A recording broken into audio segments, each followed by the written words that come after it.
Hello children, how are you all? I hope you all are healthy and hearty. You all are fit and fine. My name is Tanya Sharma and I welcome you all to the Champs Pro Batch for Class 6. आज हम शुरू करने जा रहे हैं political science का chapter जो कि है अंडरस्टैंडिंग डाइवर्सिटी. ये भी वन शॉट में करेंगे with lots and lots of question answers. Without wasting any time let's get started. तो जो पहला क्वेश्चन हमारा पूछता है वो ये पूछ रहा है, जो आप list of different festival celebrated in locality. तो बेसिकली हम इसे डाइवर्सिटी का मतलब क्या होता है? डाइवर्सिटी का मतलब होता है कि बहुत सारी चीज़ों की वैरायटी हो, चाहे वो कल्चर को लेके हो, चाहे वो फूड को लेके हो. और इंडिया को एक डाइवर्स नेशन बोला गया है क्योंकि यहाँ पे हर एक चीज़ की वैरायटी है. बी इट पीपल, हर एक लोग की वैरायटी है. लोग जो अपना रिलीजन फॉलो करते हैं उसकी वैरायटी है. लोग जो अपने रिलीजन के साथ अपना कल्चर फॉलो करते हैं उसकी वैरायटी है. फूड खाते हैं उसकी वैरायटी है. लैंग्वेज बोलते हैं उसकी वैरायटी है. तो ये पूरा का पूरा चैप्टर इंडिया पे बेस्ड है. तो क्वेश्चन बहुत ही जनरल है कि which of these celebration are shared by the members of different communities. ठीक है, अब पूछ रहे हैं कि शेयर्ड कैसे होता है? By different religion and regional, यानी कि रीजन और रिलीजियस कम्युनिटी से शेयर कौन सा होता है. अगर हम बात करें independence day, republic day, Gandhi Jayanti, ये सब हम शेयर करते हैं. बेसिकली हम किसी भी रिलीजन को फॉलो करते हो, पर ये चीज़ें, ये जो 3 नेशनल हॉलीडेज होती हैं, जो नेशनल फेस्टिवल्स होते हैं, ये हम सब मनाते हैं. These are our national festivals, so every Indian celebrate them. ठीक है, इर्रिस्पेक्टिव ऑफ रीजन और रिलीजन. कोई भी जगह रहते हो इंडिया के अंदर या कोई भी रिलीजन को प्रोफेस करते हो, हम ये सारे नेशनल फेस्टिवल्स को सेलिब्रेट करते हैं. ठीक है, चलिए नेक्स्ट क्वेश्चन पे आते हैं. What do you think living in India with its rich heritage diversity adds to our life? जब हम बात करते हैं रिच हेरिटेज और जोड़ते हैं डाइवर्सिटी को, कहने का मतलब हमारे पास बहुत ज़्यादा वैरायटी है. तो हम इंडिया के अंदर अगर रहते हैं तो क्या उसका पॉजिटिव इम्पैक्ट पड़ता है या नेगेटिव? ऑफ कोर्स अभी तक तो हम रह रहे हैं तो it's definitely a positive impact only. India is a country with rich heritage of diversity, यानी कि डाइवर्सिटी इतनी ज़्यादा वैरायटी में अवेलेबल है. कल्चर, अभी मैंने आपको बताया, culture, language, food and their style of dresses, everything is in variety, diversity है. People here belong to various religion, अलग अलग religion के जो होते हैं, अलग अलग रिलीजन्स के होते हैं, अलग अलग लैंग्वेज बोलते हैं, अलग अलग क्लोथ्स पहनते हैं, राइट, अलग अलग क्लोथ्स पहनते हैं, अलग अलग चीज़ें खाते हैं, और ये सारी एडअप करती है हमारी डाइवर्सिटी में. हाउएवर डिस्पाइट ऑल दीज, इसके होने के बाद भी हम एक यूनाइटेड नेशन में रहते हैं, यानी कि हम ऐसे नेशन में रहते हैं जहाँ पे इस चीज़ को कोई छोटा बड़ा नहीं समझा गया और हर इस चीज़ की वैल्यू की गई है. इसलिए हम बोलते हैं यूनिटी इन डाइवर्सिटी. हम तब भी यूनाइटेड हैं, तब भी यूनिटी में रहते हैं, मिलजुल के रहते हैं इतनी सारी डाइवर्सिटी होने के बाद भी. तो हम इसको क्या बोलते हैं? हम इसको बोलते हैं यूनाइट टुगेदर एज इंडियंस. हम अपने आप को इंडियंस का दर्जा देते हैं. We share the same national symbols, हम सारे नेशनल सिंबल्स भी सेम फॉलो करते हैं. नेशनल वर्चूज और फीलिंग्स, जो हमारे इंडिया के प्रति फीलिंग्स है, भावना है, वो सब सेम रखते हैं डिस्पाइट हमारे कितने भी वैरायटी हम अलग अलग लोग हों. Being an Indian gives us a divine idea of स्वधर्म संभव. ठीक है, बेसिकली इसका मतलब क्या है? We have the virtue respecting all religion since all religions are one. Basically हम सारे रिलीजन्स को उतनी ही वेटेज देते हैं क्योंकि हमारा मानना ये है कि सारे रिलीजन्स एक हैं, राइट. तो ये क्वेश्चन बहुत ही जनरल भी था और बहुत ही खूबसूरत भी था. Do you think the term unity in diversity, अगर हम यूनिटी इन डाइवर्सिटी की बात कर रहे हैं, is an appropriate term to describe India? ठीक है, तो अभी हमने बात की, बिल्कुल सही बात है ये. What do you think Jawaharlal Nehru ji is trying to say about Indian unity in the sentence quoted above from the book The Discovery of India? Jawaharlal Nehru ji की बुक थी द डिस्कवरी ऑफ इंडिया. उन्होंने बहुत clearly mention किया था, आपके NCERT में भी एक अलग से पैराग्राफ दिया गया है, कि वो बिलीव करते थे कि इंडिया एक डाइवर्स कल्चर, डाइवर्स लैंग्वेज होने के बाद भी यूनिटी है. तो उन्होंने कोट दिया था यूनिटी इन डाइवर्सिटी. तो हम आंसर कैसे लिखेंगे? Yes, I believe unity in diversity is an appropriate term to describe India. Reason being diversity. ठीक है, India is a large country and people of different, हम पहले डाइवर्सिटी को एक्सप्लेन करेंगे क्योंकि इंडिया एक लार्ज कंट्री है, people of different parts follow different faiths, ठीक है, अलग अलग वेरियस लैंग्वेजेस हैं, speak different languages, wear different clothes, अलग अलग क्लोथ्स पहनते, अलग अलग खाना खाते हैं। This shows that India is diversity spread across its people, यानी कि डाइवर्सिटी है स्प्रेड आउट हुई हुई है इंटायर इंडिया में और अलग अलग लोगों के अंदर भी डाइवर्सिटी देखी गई है। अब यूनिटी, डाइवर्सिटी का मतलब समझ आ गया, अब हम यूनिटी पे फोकस करेंगे। तो first point, second point, despite the diversities as Indians we are one, तो हम आपको ये नहीं बोलते हम हिमाचली हैं, पंजाबी हैं, हम क्या बोलते हैं, हम इंडियंस हैं। तो वो इंडियंस की भावना जो हम रखते हैं वो क्या है, वो हमें एक ग्रुप में या एक इंडियन के तहत हम अपने आप को रिप्रेजेंट करते हैं।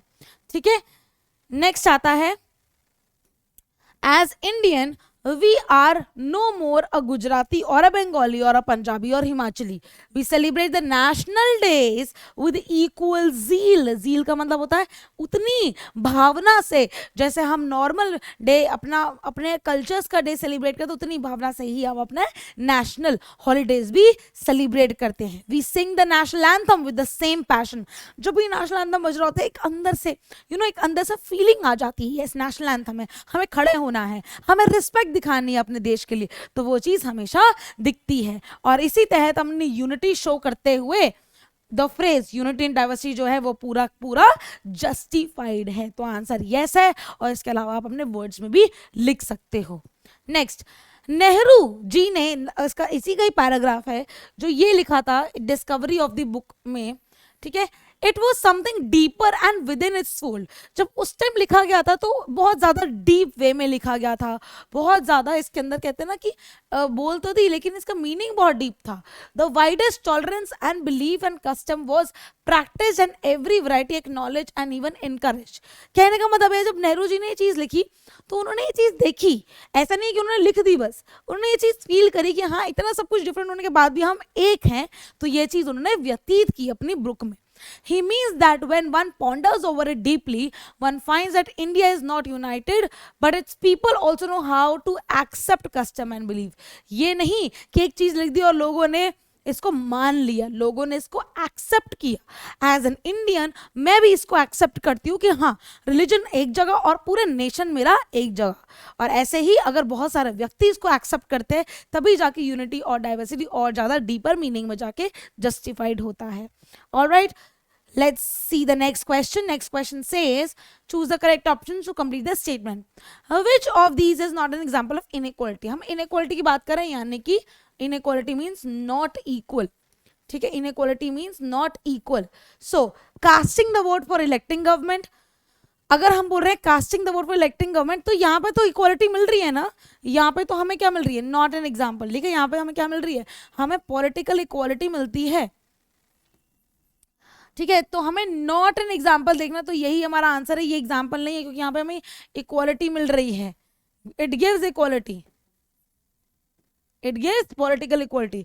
बिलोंगिंग टू डिफरेंट रिलीजन हम अनइक्वल हैं, स्पीकिंग डिफरेंट लैंग्वेज हम इक्वल हैं, और अर्निंग मनी में भी हम सब अनइक्वल हैं। तो यहाँ पे हम इक्वल हैं, यहाँ पे अनइक्वल, यहाँ पे अनइक्वल और यहाँ पे अनइक्वल। तो क्वेश्चन ये था not an example of inequality, ये नहीं है क्योंकि यहाँ पे हम इक्वल हैं। Which of these is not a reason for diversity?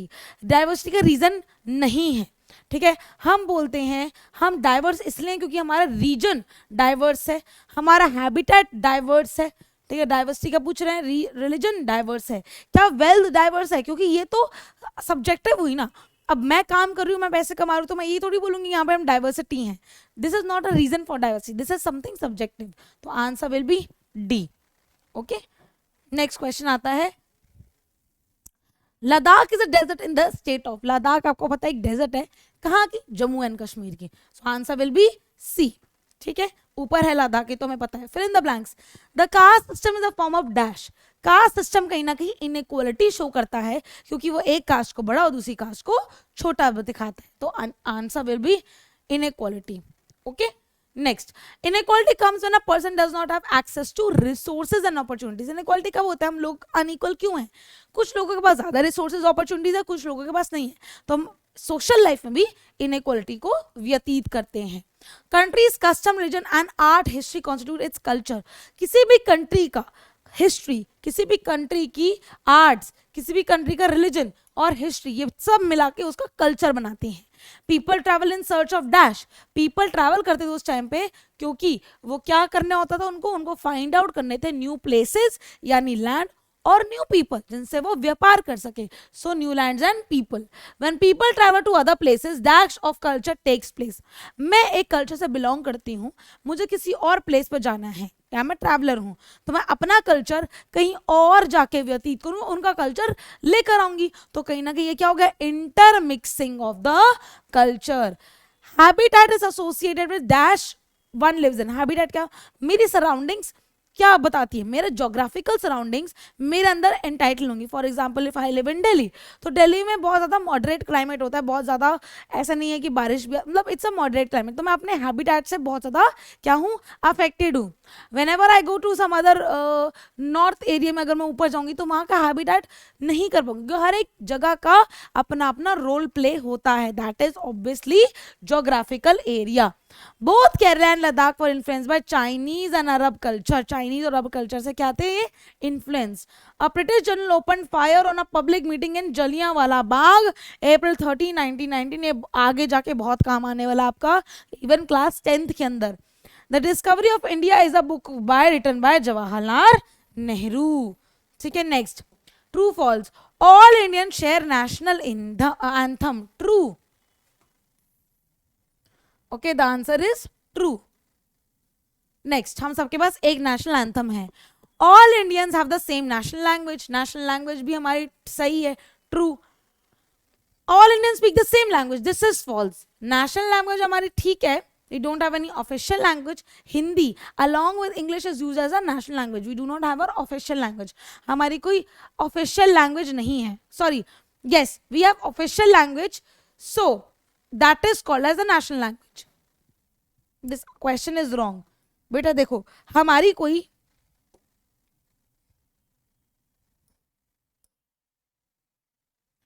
Okay, so national language नहीं है, तो ऐसा करते हैं क्वेश्चन को चेंज नहीं करते, आंसर चेंज कर लेते हैं। आंसर विल बी फॉल्स, क्योंकि इंडिया के पास कोई नेशनल लैंग्वेज है ही नहीं, हमारी ऑफिशियल लैंग्वेज है। ठीक है, इंडियंस के पास ऑफिशियल लैंग्वेज है and that official language is Hindi and English is used along with Hindi. हमारी कोई नेशनल लैंग्वेज नहीं, हमने कोई दर्जा ही नहीं दे रखा नेशनल लैंग्वेज को, तो ये आएगा false. Pandit Jawaharlal Nehru was the first president of India, this is false. एक minute, this is true. Caste system is an example of diversity, this is false. Kerala and Ladakh are in different places of India, true. The geography of Ladakh allows cultivation for spices. नहीं बेटा, spices Kerala में थे, तो this is false. ठीक है, all right. Next, match the items in column A correctly with those given in column B.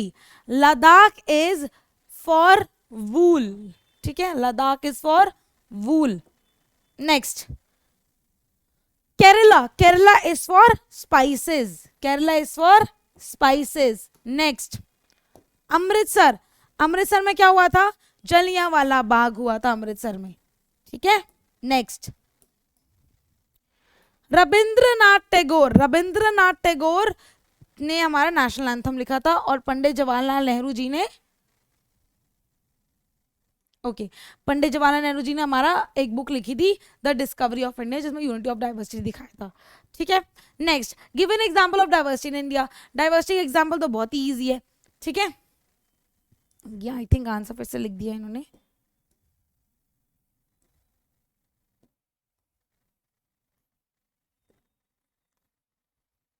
Okay, what do you mean by diversity of India? Diversity है कि हमारे पास हर एक जगह डिफरेंट है, हर एक लैंग्वेज स्पीक करते हैं। ठीक है, इतनी सारी डाइवर्सिटी, कोई भी आप लिख सकते हो। So the people of India living in different parts, speak different languages, is known as our diversity. ठीक है. Next, give example of unity in diversity. All Indian share same national pride, having India as the motherhood and we call ourselves as Indians. This is unity in diversity. Give an example to show why diversity is important in our lives. If all had similar life aspect of region, religion, opportunities, then writers should lack innovation. Basically कहने का मतलब है कि diversity इसलिए important है क्योंकि अगर सबका सेम होता तो कोई creativity और innovation नहीं होती. तो इसलिए diversity important है ताकि हमारे अलग अलग cultures, अलग अलग चीज़ें और हम ज़्यादा explore कर पाएँ. ठीक है. Next, give one way in which Kerala and Ladakh are different. Kerala is for spices, Ladakh is for growing wool. दोनों अलग हैं. ठीक है. Ladakh, what is Ladakh known as? Little Tibet. Ladakh को लिटिल तिब्बत भी बोला जाता है. Mention the different regions, religions that are practice in India. Kerala, Kerala के अंदर बहुत सारे रिलीजन्स प्रैक्टिस होते हैं जैसे कि Judaism, Islam, Christianity, Hinduism and Buddhism. और ये सब इंटरमिक्सिंग ऑफ कल्चर से भी हुआ है. How can you say that history of Kerala and Ladakh had been similar in culture? क्योंकि ये दोनों इन्फ्लुएंस हुए थे by Chinese and Arab traders. How was the Indian national flag used during the freedom struggle? During the freedom struggle, the Indian national flag was used as symbol of protest against the British by people everywhere. ठीक है. तो जो symbols है basically जो हम अपना national flag को लेके चलते हैं तो ये ब्रिटिशर्स से क्या था, एक प्रोटेस्ट करने का एक तरीका भी था. ठीक है. नेक्स्ट आता है, India is a country of many diversities. Explain giving example. आप कह रहे हैं कि इंडिया जो है कंट्री मैनी डाइवर्सिटीज. अब वन बाय वन हम इसको रीड करेंगे और इसको समझने की कोशिश करेंगे. आंसर आपकी स्क्रीन पे है. सबसे पहले, one of the feature of India is that it is a country of many different diversities. बहुत सारी डाइवर्सिटीज हैं. सबसे पहले हम अलग लैंग्वेज बोलते हैं, हम अलग सबकी एरिया की रीजन वाइज अलग लैंग्वेज है. और जब हमारी अलग लैंग्वेज होती है तो हम क्या करते हैं? Okay, so we speak different languages such as Hindi, Punjabi, Gujarati. तब भी हम अपने आप को इंडियंस बोलते हैं. तब भी हम अपने आप को क्या बोलते हैं? तब भी हम अपने आप को इंडियंस बोलते हैं. हमने कभी भी इस चीज को हमने कभी भी इस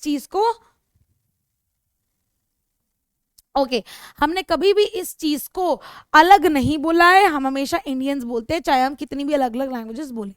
We eat different kinds of food such as चावल, दाल, राजमा, इडली, डोसा, रोटी एक्सेट्रा. तो ये आप अपने वर्ड्स में भी लिख सकते हो. Second point, we celebrate. हम अलग अलग टाइप ऑफ फूड भी खाते हैं.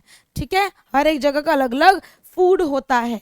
We celebrate different festivals. अलग अलग फेस्टिवल सेलिब्रेट करते हैं. Holi, Diwali, Dussehra, Gurpurab, Eid, this is EID, Christmas, Baisakhi etcetera. अलग अलग रिलीजन्स को फॉलो करते हैं जैसे कि Hinduism, Muslim, Islam, Sikhism and Christianity, Buddhism, Judaism. ठीक है. ये सब हम फॉलो करते हैं.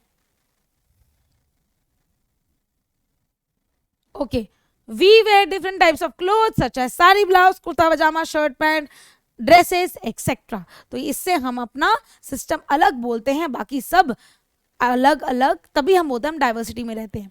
India's diversity have always been recognised as source of strength.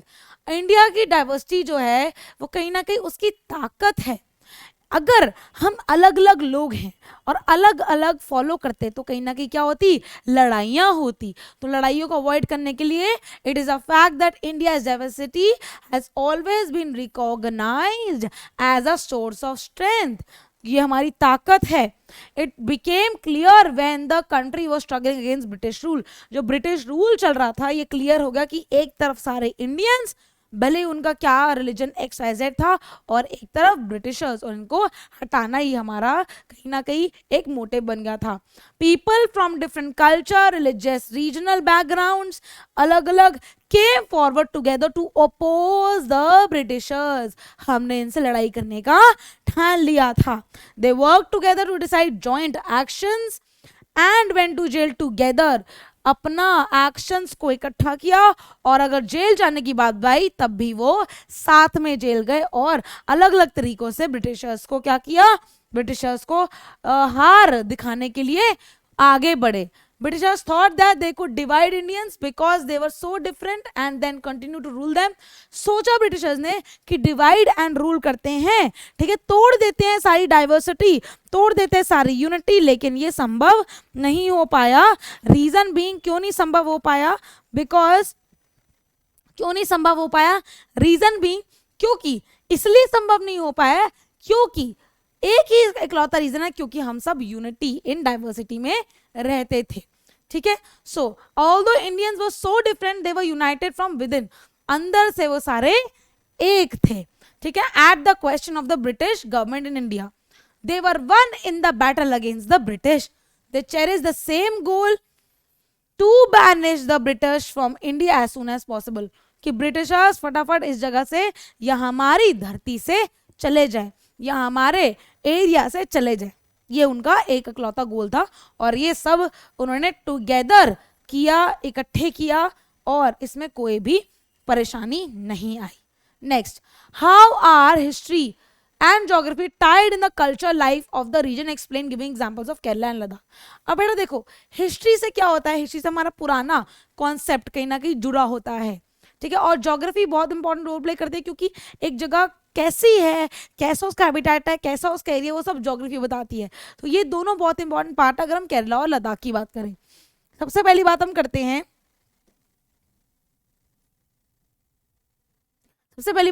हैं, केरला की. Kerala and Ladakh are quite different terms of the geographical conditions. Kerala का है साउथ इंडिया में, लद्दाख का है नॉर्थ इंडिया में. ठीक है. नॉर्थ इंडिया में फेमस है वूल और नीचे फेमस है spices because of the features. It was a geography of Kerala which made possibility spice, क्योंकि उसका ज्योग्राफिकल कंडीशन ऐसा कि वहां पे सिर्फ स्पाइस ही उग सकता है. और लद्दाख के लिए ज्योग्राफिकल कंडीशन में सिर्फ वूल का बिजनेस हो सकता था. Among Ladakhi people, the people of Ladakh carefully collect wool. किससे कलेक्ट करते थे वो? वूल ऑफ कोर्स शीप से कलेक्ट करते थे और सेल करते थे traders from Kashmir. The history of both regions have been affected with similar culture influences, क्योंकि अरब और चाइनीज ट्रेडर्स आते थे दोनों जगह पे. Both the regions were influenced by Chinese and Arab traders. Thus we can say that history and geography are often tied in the culture of the region. अब Chinese और Arab traders आए, that was history. दोनों अलग अलग geographical conditions है, लेकिन common क्या है कि कुछ ना कुछ प्रोड्यूस करते हैं, तो ये ज्योग्राफिकल कंडीशंस हैं. ठीक है. आगे बढ़ते हैं. Next question, What does diversity add to our lives? Diversity से हमारी लाइफ में क्या आता है? Diversity is dissimilarity. No doubt diversity कहीं ना कहीं डिसिमिलैरिटी लेकर आती है हमारी लाइफ में, लेकिन it is observed in religious functions in festival languages. Religious function अलग होते हैं, फेस्टिवल अलग होते हैं और लैंग्वेज अलग होते हैं. One thing is unique about diversity is that it teaches us to live and adjust our life in broad society. ठीक है. Our constitution believes in respect to all human beings in similar way. Diversity makes us tolerant and just. We know how we behave with other people belonging to our different caste, creed and culture. कहने का भाव ये है कि हमें पता है कि हमें कैसे बिहेव करना है. भले हम अलग हैं लेकिन हम एक अम्ब्रेला के नीचे, और वो अम्ब्रेला क्या है? India's culture, India's national culture, यानी इंडियाज नेशनहुड. तो हम इंडियंस हैं, भले हम अंदर कोई भी कलर के हों, लेकिन ऊपर एक अम्ब्रेला हमें होल्ड करके रखा है, दैट इज इंडिया. ठीक है. तो इससे हमारी लाइफ में बहुत इंपॉर्टेंट चीजें आती हैं. अब बात है कि हम डाइवर्सिटी को कैसे एक्सप्लेन करेंगे. डाइवर्सिटी इज अ टर्म, ठीक है, एक टर्म है that applies to dissimilarity. Diversity तो पता है डिसिमिलैरिटी है, इट मे बी लाइक. और डाइवर्सिटी किस किस चीज में आ सकती है? ठीक है. अब बात करते हैं डाइवर्सिटी आ सकती है लैंग्वेज में, अलग हो सकता है, फूड अलग हो सकता है, कल्चर अलग हो सकता है, रिलीजन अलग हो सकता है, एक्सेट्रा. इंडिया में एक यूनिक कैरेक्टरिस्टिक है, हम बोलते हैं इंडिया इज अ कंट्री, ठीक है, क्योंकि वो यूनिक है जहाँ पे हम सारी चीजें ऑब्जर्व कर सकते हैं अलग अलग. There are number of festivals. इसके अलावा हमारे यहाँ पे अलग अलग फेस्टिवल्स हैं, अलग अलग लैंग्वेजेस हैं, अलग अलग ड्रेसेस हैं, अलग अलग रिलीजन्स और अलग अलग रीजन्स भी हैं, यानी कि अलग अलग जगह भी हैं. Still people of India are Indians. हम तब भी अपने आप को इंडियंस बोलते हैं. And they salute the flag and sing one national anthem. It is unity in diversity. हम डाइवर्सिटी को अलग तो देखते हैं, लेकिन इंडिया के कॉन्सेप्ट में हम इसको यूनिटी इन डाइवर्सिटी के नाम से जानते हैं. ठीक है. नेक्स्ट क्वेश्चन, और भी इसको एग्जैजरेट करेंगे, 5 मार्क्स का आ गया। डाइवर्सिटी तब भी आती है जब हम ट्रैवल करते हैं, ठीक है, डाइवर्सिटी तब भी आती है जब हम ट्रैवल करते हैं to different parts of the world, ठीक है। Since time immemorial people have been visiting different lands in order to learn something for trade. लोग अलग अलग लैंड्स को विजिट करते हैं क्योंकि वो ट्रेड चीजें सीख पाए, और ये टाइम इमेमोरियल यानी हिस्ट्री से देखा गया है। तो अब डाइवर्सिटी कैसे आती है, अगर मैं हूं अपना एक कल्चर लेके जाती हूं फॉर एग्जांपल यूरोप, तो यूरोप के अंदर मैं अपनी थोड़ी चीजें दूंगी और वहां से थोड़ी चीजें लूंगी, तो कहीं ना कहीं क्या हो गया, इंटरमिक्सिंग ऑफ कल्चर हो गया, और मैं अडॉप्ट कर लेती हूँ डिफरेंट स्टाइल, लैंग्वेज, कल्चर। आप रह लो थोड़ी दिन फ्रेंच पीपल के साथ फ्रांस में, थोड़ी बहुत फ्रांस भाषा सीख जाओगे, ठीक है। तो ये फायदा होता है अलग अलग चीजों का। और डाइवर्सिटी तब भी होता है जब ज्योग्राफिकल कंडीशन सामने आती हैं, ठीक है, वेरिएशंस आती हैं, नेचुरल कैलामिटीज आती हैं। For example Kashmir is a cold place and temperature goes below 0 degree Celsius, यानी माइनस हो जाता है, तो नेचुरली कश्मीर पीपल शॉल पहनते हैं और वुलन क्लोथ्स पहनते हैं, ईट और ड्रिंक करते हैं hot food. On the other hand people in desert areas जो क्लोथ्स पहनते हैं वो वहां पे बहुत हॉट होता है। तो ये जोग्राफिकल कंडीशन से भी डाइवर्सिटी आती है। जरूरी नहीं है डाइवर्सिटी यानी हम अलग है एक दूसरे से, हम अलग जोग्राफिकल कंडीशंस पे भी है, ठीक है। जहां पे ठंड है वहां हम गर्मी के कपड़े पहनेंगे, जहां पे गर्मी है वहां हम कॉटन क्लोथ्स पहनेंगे। अभी दिल्ली में थोड़ी सर्दी है तो हमें स्वेटर पहनना पड़ रहा है, राइट। अभी सर्दी चली जाएगी तो हम नॉर्मल कपड़ों में आ जाएंगे वापस। तो ये जोग्राफिकल कंडीशन से भी हम अलग हो सकते हैं। Next, list 3 ways in which the different geographical location Kerala and Ladakh would influence the following. सबसे पहले food of the people, the food people, food of the people, the food people eat, sorry यहाँ पे ना eat लिख देते हैं। ऐसा कौन सी चीज है जो food people eat करते हैं?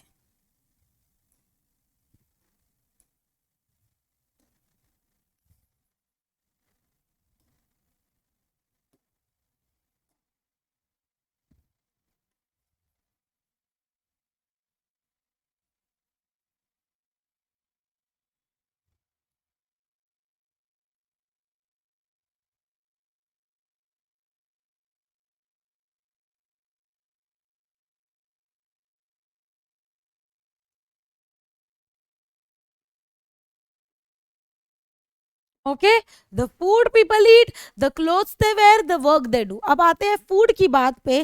तो फूड की अगर हम बात करें, द फूड पीपल ईट लद्दाख, हमने ये बताना है कि लद्दाख और केरला में डिफरेंस क्या है फूड को लेके, ठीक है, क्लोथ्स को लेके और वर्क को लेके। सबसे पहले फूड की बात आती है तो लद्दाख एक डेजर्ट है, लेकिन वो डेजर्ट कहाँ है, वो डेजर्ट है माउंटेन्स में, in the eastern part of the Jammu and Kashmir, ठीक है।